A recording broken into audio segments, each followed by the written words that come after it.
বিসমিল্লাহির রহমানির রহিম। আসসালামু আলাইকুম। আপনারা সবাই কেমন আছেন? আল্লাহর রহমতে আমরা অনেক ভালো আছি। তো আজ কি রান্না করলাম সেটা আপনাদের সাথে শেয়ার করব। তো আমার বাবার অনেক পছন্দের একটি খাবার ছিল, তো দেখাচ্ছি। সর্বপ্রথম এখানে কয়েকটা মালপোয়া ভেজে নিছি। তবে তেল পিঠা বানাইলে হয়তো বেশি ভালো হইতো, কখন ট্রাই করিনি, এই ফার্স্ট। তো অনেক মরমর হয়েছে আর কি। হ্যাঁ, সবটা কম হয়েছে, এটা মানে চিতই পিঠের মতো হয়েছে আর কি। এই যে তাইলে এখনই অবশ্য ভাজলাম কয়েকটা, আরেকগুলো রাখিয়ে দিলাম, ভাল লাগতেছে না।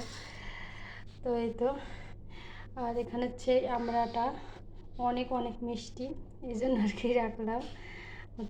আপনাদের ভাইয়া নিয়ে আসছিল, তবে আমড়াটা অনেক মিষ্টি। আর এদিকে তো ভাত হয়েছে। আর এখানে তো একটি খাবার, সিম ভাজি।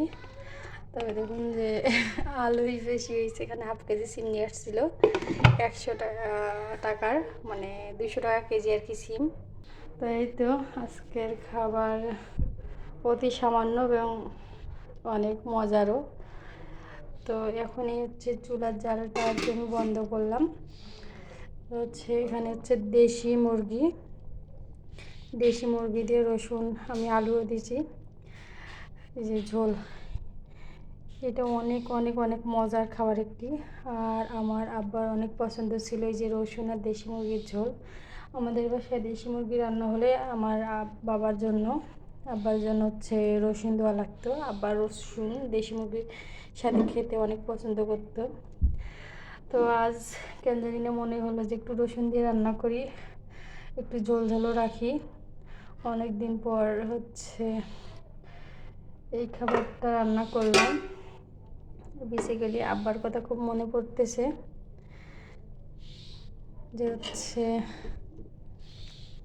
আমার বাবার মতো মানুষে হয় না। অনেক মিস করি বাবা তোমাকে। আল্লাহ যেন আমার বাবাকে জান্নাত ফেরদৌস দান করে এবং পৃথিবীর সকল বাবা মাকে জান্নাতুল ফেরদৌস দান করে। আর যারা সুস্থ আছে তাদেরকে যেন সুস্থতা দান করে, যারা বেঁচে আছে এই পৃথিবীতে। তো কীরকম হলো রান্না অবশ্যই জানাবেন, আর কে কে দেশি মুরগির সাথে রসুন আলু খান অবশ্যই জানাবেন। তবে রসুনটাই ফেমাস বেশি, আমাকেও অনেক ভালো লাগে এভাবে খেতে। তো আজ এই পর্যন্তই। ভালো থাকুন, সুস্থ থাকুন, এই কামনাই করি। আল্লাহ হাফেজ।